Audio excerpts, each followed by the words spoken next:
लागतात आहे आणि सदरचं जे विधान आहे ते तर लाज वाटली पाहिजे कृषी मंत्र्यांना अशा प्रकारचं बेताल वक्तव्य करत असताना।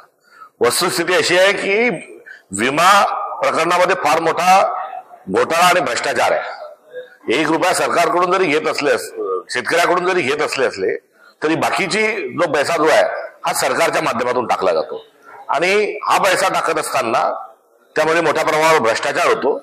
त्यामुळे स्वतःच लागत सारखे पैसे खाणारे लोक आणि पीक विम्यामध्ये भ्रष्टाचार करणारे लोक हे शेतकऱ्यावर उपकार केल्यागत जे वागत आहेत ही अत्यंत गंभीर घटना आहे आणि या प्रकरणामध्ये तात्काळ कृषी मंत्र्यांनी राजीनामा दिला पाहिजे ही आमची मागणी लागतात आहे आणि सदरचं जे विधान आहे ते तर लाज वाटली पाहिजे कृषी मंत्र्यांना अशा प्रकारचं बेताल वक्तव्य करत असताना।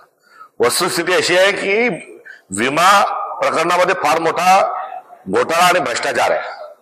1 रुपया सरकारकडून जरी घेत असले, शेतकऱ्याकडून जरी घेत असले तरी बाकीची जो पैसा जो आहे हा सरकारच्या माध्यमातून टाकला जातो आणि हा पैसा टाकत असताना त्यामध्ये मोठ्या प्रमाणावर भ्रष्टाचार होतो।